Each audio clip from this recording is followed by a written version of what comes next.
DCC treasurer NM വിജയന്റെ ആത്മഹത്യയും 3 അനുബന്ധ കേസുകളും ക്രൈംബ്രാഞ്ച് അന്വേഷിക്കും. കേസ് ക്രൈംബ്രാഞ്ചിന് കൈമാറിയതായി പ്രോസിക്യൂഷൻ കോടതിയെ അറിയിച്ചു. സാമ്പത്തിക പ്രതിസന്ധി കാരണമല്ല വിജയൻ ആത്മഹത്യ ചെയ്തതെന്നാണ് പ്രതികളായ കോൺഗ്രസ് നേതാക്കളുടെ വാദം. ആത്മഹത്യാക്കുറിപ്പിന്റെ ആധികാരികതയും മുൻകൂർ ജാമ്യാപേക്ഷ പരിഗണിക്കവേ പ്രതിഭാഗം കോടതിയിൽ ചോദ്യം ചെയ്തു.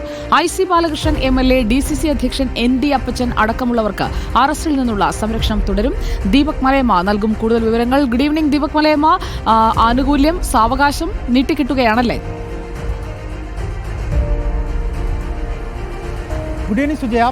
നാളെ ഒരു ദിനവും കൂടി KK ഗോപിനാഥന്റെ ജാമ്യ ഹർജി പരിഗണിക്കുന്നതുമായി ബന്ധപ്പെട്ടുകൊണ്ടുള്ള വാദം തുടരേണ്ടതുണ്ട്. അതിനുശേഷം പ്രോസിക്യൂഷൻ ഈ 3 ജാമ്യ ഹർജികളിൽ, അതായത് IC ബാലകൃഷ്ണൻ MLA, ഒപ്പം തന്നെ DCC പ്രസിഡന്റായിട്ടുള്ള ND അപ്പച്ചൻ, നാളെ വാദം കേൾക്കാനിരിക്കുന്ന KK ഗോപിനാഥൻ, ഈ 3 പേരുടെയും ജാമ്യ ഹർജിയുമായി ബന്ധപ്പെട്ട വാദമുഖങ്ങൾക്ക് എതിർവാദം എന്താണോ ഉന്നയിക്കാനുള്ളത് അത് പ്രോസിക്യൂഷൻ നാളെ ഉന്നയിക്കും. അതിനുശേഷമായിരിക്കും ഒരു അന്തിമ തീർപ്പിലേക്ക് പ്രിൻസിപ്പൽ സെഷൻസ് കോടതി ജഡ്ജ് എത്തുക എന്നുള്ളതാണ്. ഈ കേസുമായി ബന്ധപ്പെട്ടുകൊണ്ട് നേരത്തെ തന്നെ കുറ്റാരോപിതനായതിന് പിന്നാലെ IC ബാലകൃഷ്ണൻ MLAയും ഒപ്പം തന്നെ ND അപ്പച്ചനും ഒളിവിൽ കഴിയുന്ന സാഹചര്യവുമുണ്ട്. ഇന്നിപ്പോൾ നേരത്തെ സുജയ് സൂചിപ്പിച്ചതുപോലെ തന്നെ ND അപ്പച്ചന് വേണ്ടി ഹാജരായ അഭിഭാഷകൻ പ്രധാനമായും വാദിച്ചത് ഈ ഒരു കേസുമായി ബന്ധപ്പെട്ട് ഒരു തരത്തിലും ND അപ്പച്ചനെ ചേർക്കാൻ കഴിയുന്ന സാഹചര്യം ഇല്ല.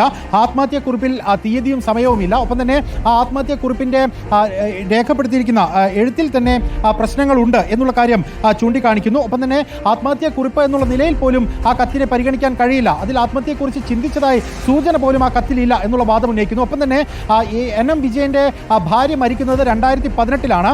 4 വർഷങ്ങളായി തന്റെ ഭാര്യ മരിച്ചിട്ട് അതിനുശേഷമാണ് ഈ കത്ത് എഴുതുന്നതെന്ന് ഒന്നാമത്തെ കത്തിൽ അദ്ദേഹം സൂചിപ്പിക്കുന്നുണ്ട്. ആ കാര്യം ചൂണ്ടിക്കാണിച്ചുകൊണ്ട് മരിക്കണം എന്നുള്ള ഒരു ഉദ്ദേശവും അദ്ദേഹത്തിന് ഉണ്ടായിരുന്നില്ല. അതിനപ്പുറത്ത് അത്തരമൊരു ഇന്റൻഷൻ അദ്ദേഹത്തെ മരണത്തിലേക്ക് തള്ളിവിടണമെന്ന് ഉണ്ടായിരുന്നില്ല എന്നുള്ളത് ND അപ്പച്ചന്റെ അഭിഭാഷകൻ വാദിക്കുന്നു.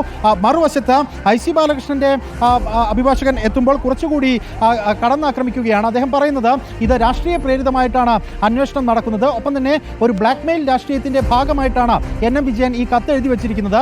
ആ കത്തിന്റെ അവസാന ഭാഗത്ത് എന്താണ് മാനസിക സമ്മർദ്ദം അദ്ദേഹത്തെ മരണത്തിലേക്ക് തള്ളിവിടാൻ ഇടയാക്കിയത് എന്നുള്ളത് സംബന്ധിച്ച് കൃത്യതയുണ്ട് എന്നുള്ളത് ചൂണ്ടിക്കാണിക്കാനാണ് IC ബാലകൃഷ്ണന്റെ അഭിഭാഷകൻ ശ്രമിച്ചിട്ടുള്ളത്. എന്തായാലും ജഡ്ജ് ഇത് കൃത്യമായി വലിയ വാദം എന്നുള്ള നിലയ്ക്ക് പൂർണ്ണമായും കേൾക്കുന്ന സാഹചര്യമാണ് ഉണ്ടായത്. രാവിലെ 11 മണിക്ക് തുടങ്ങിയ വാദം ഏതാണ്ട് 3 മണിക്കാണ് അവസാനിപ്പിക്കുകയും ചെയ്തിട്ടുള്ളത്. നാളെ ഈ കേസ് വീണ്ടും പരിഗണിക്കുന്നത് വരെ തൽസ്ഥിതി തുടരാനാണ് കോടതി ഇപ്പോൾ നിർദ്ദേശിച്ചിരിക്കുന്നത്. നാളെ രാവിലെ 11 മണിക്ക് ഗോപിനാഥന്റെ ജാമ്യ ഹർജി കോടതി പരിഗണിക്കും. അതിനുശേഷം പ്രോസിക്യൂഷൻ വാദവും കേട്ട ശേഷമായിരിക്കും അന്തിമ തീർപ്പിലേക്ക് എത്തുകയും ചെയ്യുക.